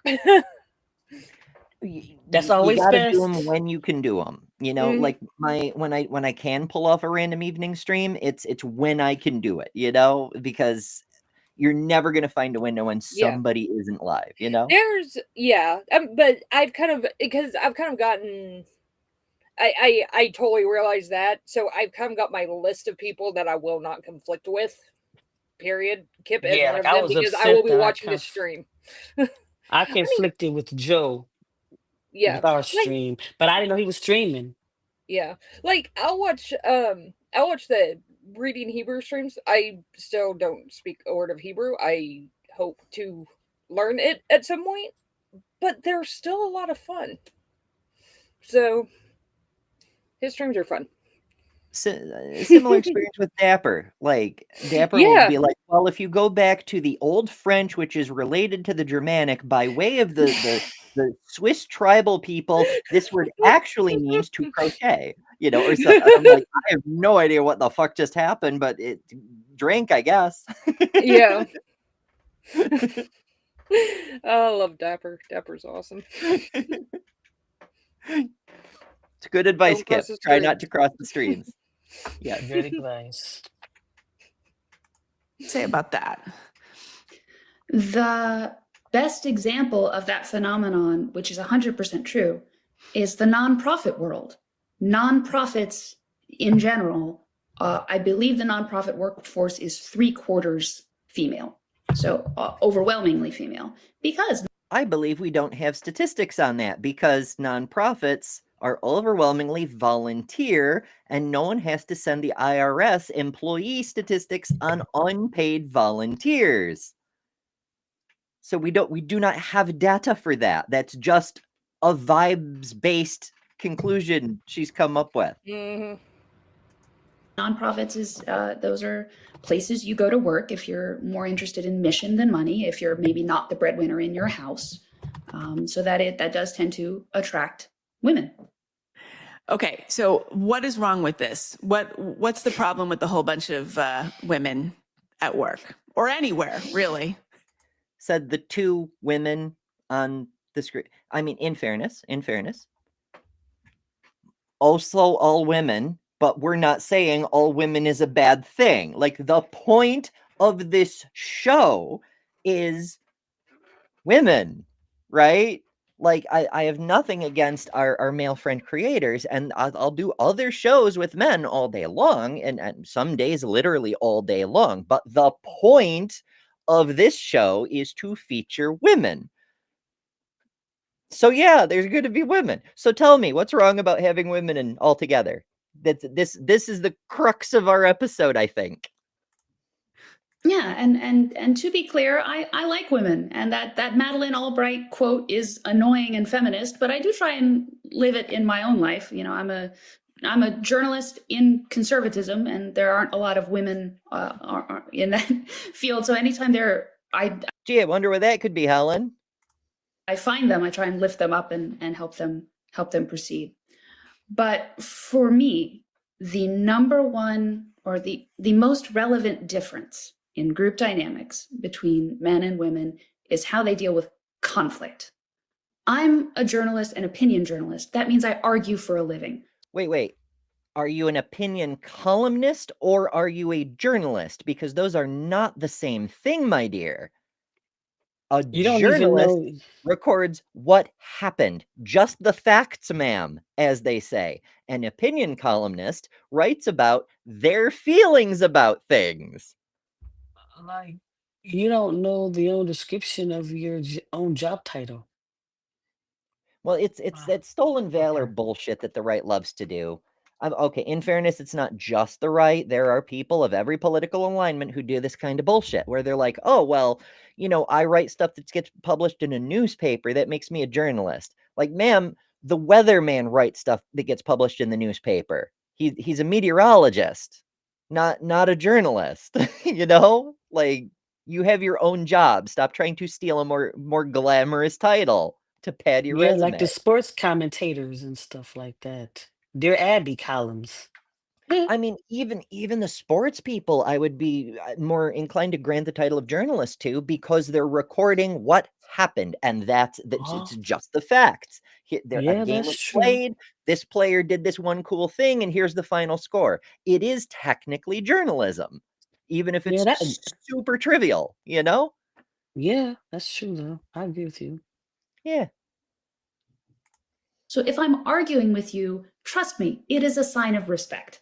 If I'm telling you that you're wrong, I'm trying to engage you in conversation because I think that you're a smart, rational human being capable of answering back and moving the dialogue forward. When I approach discussion in that spirit with women, it is not always taken in the, not always received in the spirit in which it was offered. Women tend to interpret direct conflict as an affront, or tend to respond not in. Well, it depends on how you do this direct conflict. Like, I mean, if someone comes up to me and says directly to my face, ma'am, you've run your shopping cart over my foot, I would be like, oh, I am so sorry. Even if I haven't seen for sure I actually did that, because that's, the way a civilized person would do things. But if a person comes up to me and is like, you and your titties need to get out of my store, you damn woman, you smell like flowers, I'm going to react less favorably, So it's not a matter of whether it's a confrontation, it's how you're going about your communication. Yeah. Helen. Yeah. Ay.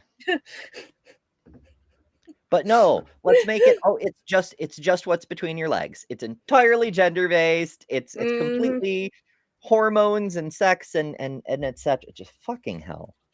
Like, just tell us you're sexist. Just tell us you're Yeah. sexist. Yeah. It would be That so was much ju- easier.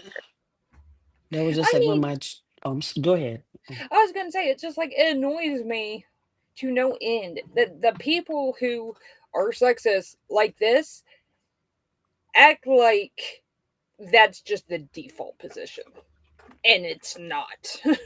It's just like, oh, holy crap, just say you're sexist. Like, holy crap, stop acting like that's the normal It's like any position. kind of apologetics, right? When you don't have any logical reason for your position, you just stand on some kind of presupposition and then build a backing for that. Yeah. And it's the same, like, some people are raised with this and never question it. And I suspect Helen might be of that kind, this inability to critically think about one's own preconceptions. We can critically think about everyone else's all day long, but never challenge your own beliefs, Or she could be aware of the truth and be disingenuously trying to dismantle everyone else so that no one thinks to check to see if what she's saying holds any water. Yeah. So you've either got the ignorance-based apologetics or you've got the projection-based apologetics, because a distraction, look over there, pay attention to evolution, don't question my young earth system, let's question evolution only, Yeah. That's what I was saying. Like, I remember when my children, I breastfed most of my children, and I remember going to public places, had a blanket, so you couldn't Yeah. see anything. And the people would get so angry and kicking me out of restaurant. I kicked out of several restaurants and stuff. You can't do that here. Like, what are you supposed to like? Okay, if you think that's fine, then pick up your lunch and go eat in the bathroom. If you think it's fine for me to feed my baby there, I mean, there's nothing wrong with it, right? So pick your ass up, get your lunch, and go eat in the bathroom. Yeah, the baby wants to eat too. It's an eatery. Relax. Yes, Helen Helen. says, this Yes. Helen is not a representation of all Helens. As a Helen, I denounce her. Yes. Yes. That's We I was love the thinking. Hells Bells, Helen. I was But thinking not as we that went one. through, like, this is the most evil Helen I've met. And my grandmother was named Helen, and she believed in using a giant wooden spoon for punishment. And this Helen is more evil. I'm not saying my grandma was evil, just she did some things that you might classify as evil under certain conditions, taken out of context, etc. Child abuse is never good, but my grandma was not evil. I had a mean teacher. Her name was Helen. Actually, her name was Helen Green too. Huh. My third grade teacher. Oh. Yes. Interesting. She was not nice at all. Not all Helens. Not all Helens. We've started a movement. Speaking of movements, Jester sends us a super chat for $5 saying, Thank you, imagine Jester. having to think every company is a journalist because ads are published in the newspaper. I think you've got something there. Mm-hmm. Marketing departments are journalists. Cartoonists, the political cartoon, not even the political cartoon, the Archie comics, the Garfields, the Peanuts, all journalists because they're published in the newspaper. I love it. That's like Family Circle. Everyone who's opinion columnists, especially, that's just a letter to the editor that you're paid to write, you know? Yeah. So it's like every person who writes a letter to the editor ever, remember, letters to the editor are not fact checked, is a journalist, according to this person. So fucking amazing. I love it. But tell us more about how wokeness is unfairly spreading yada yada around. Okay, it's fine. Well, that seems like a good place to leave things because we are getting a little bit on in time, and Lil's got a show coming up soon. I want to give her a break in between. And Is this your Ask episode or is this something else? No, this is the Ask Me Anything episode. Okay. I have all your questions written down, so. Okay, I asked you like 5 or 6. I know I was asking a lot. I am going to be watching. If I do a stream, I usually make sure that I get ready for work before so I can just not rush. Sometimes I think about doing that. Like, I've got a lot to do today. I have to go get groceries today because I won't have time tomorrow. And I have a movie project later. It will be very glamorous. We're doing it in an art gallery, darling. So I movie do have star. Can I have your no, autograph? No, I'm actually doing the photography and videography for the scene that we're shooting in the art gallery. So I will be the one person who isn't actually in the thing. But So you're the alas, I'm on the wrong side of the camera filmographer. again. Yeah, you're the filmographer. So tomorrow, 1 p.m. Eastern Standard Time, I will be on In the Cut. In the Cut is the Black Non-Believers podcast we have every first and third Saturday. Usually I moderate and do the background things with that. But this time I will be interviewed by Mandisa, myself. That's awesome. So if you can tune in. So you're doing the close-up. Yes, they're interviewing me. Yeah. I don't know if I'm going to be moderating as well, but I might still do both. I mean, I hope they have more than one mod, but I'm the only mod, actually. Mandisa probably would have to do it. Now we have a host, and then I'm the mod, and Mandisa comes in and asks questions here and there. So Mandisa might be the moderator while Edith host is more the host. We'll see. Maybe so. Maybe so. Yeah. All So right. thank you lots of good everybody things for coming up. tuning in. Yeah. Oh, and Kelly then tomorrow, Lil in a few minutes, and of course, Yep. me surprising at any given time, but definitely debate review tomorrow evening. Mark Kip Reed will later be today. over. Yeah, Oh Kip in yes. a couple hours. 6 Lots of p.m. people Eastern doing lots of Standard, things. according to my calculation. Yeah. 2 p.m. Pacific, but 6 p.m. Eastern Standard Time. Oh yeah, and at 4 p.m. the fake doctors thing rebroadcasts on Transpositive News as a regular show, as a regular video rather than Oh, that the live comes on. stream that it Oh, originally so was. that's why I missed it, because it comes on at 4 p.m. Mm. Because I'm usually getting settled in at work at that time. Okay, that's why I Yeah. missed. Okay. Well, the one I did before, I think I did it like either 6 or 8 p.m. when it was originally Okay. live over here. Okay. But the Okay. re-upload is set to go out at 4 p.m. because I want people who are like starting to get out of work on I want people to see the damn thing, because the point of it is to spread the information, because Yes. there are organizations giving accreditation to hate groups, and it's causing a lot of damage. And I explain how you can do something about that in that video. So it's really, really important, but nobody's You need to seeing be a it. So guest. please go watch, please go share, and push all the other buttons besides. And You need to be a guest on my show as well. We can discuss whatever. It's fun. Yeah. need to be shanghaied. Yes. Alrighty, before we go, I want to thank everybody for the super chats. I very much appreciate those. Jester sent us $2 saying, "We men ruined everything, don't you know?" And all three are bangers. The three musics that I use. Jester sent $2 and said, "And if you are experiencing spiritual dryness, you know That was a what to do. banger. Upgrade to Epic. Use code Ember15. Save 15%. Be healthier. Can I cheat if Secular I put feeling it. coffee in there?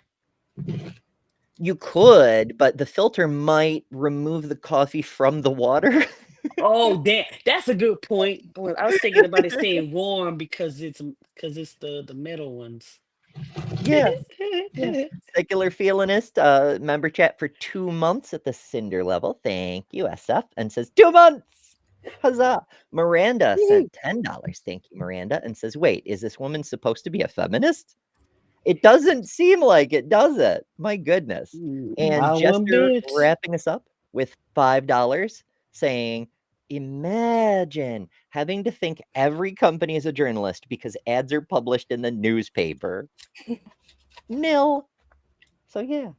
Oh, what a trip. What a trip. It's been an interesting show. Thank you, ladies, for joining me. Thank you Oh, all always in pleasure. the chat. It's y'all are so fun. This is That's why I haven't like had being this on here, much because you're fun fun in a show too. in a while. Yeah. Yeah. It's a very Everybody have good a great We've got fun. weekend. Yeah, try to survive. Join us as you can, as you're able. And of course you can watch stuff later too. If you're watching in the future, there's a whole playlist of these. Hot Topic. It's got its own playlist. You can watch all of them if you want to. So there's that. But as always, remember, you don't have to do this pick me bullshit and try to appeal to the extreme far right, who are definitely not the guys with the red flags and the weird looking crosses, because you are better than religion, because it's all the same fucking thing. Toodles! Thanks to all our patrons and top level members for October: Miranda, Karen Butcher, Jessica the Transmetal Alchemist, Robin Webster, Maya Adkisson, Jimmy Tux, Ian Chen, Kalasia, Lilith, The Barely Bearable Atheist, Eric Wander, Jason Jacoby, Godless Engineer, Jester, Lil of All Trades, Deviant Outcast, and Kelly King, the Detroit Atheist Queen. And you can add your name here next month by signing up at patreon.com/betterthanember, or by joining Emberships here on YouTube at the Cinder level, which includes all the custom emojis, tons of member-exclusive content, member-only live streams, and a bunch of other stuff. I deeply appreciate all the supporters who keep this channel going. Thank you all so much. Because of you, we're building a wonderful community that I'm very proud of.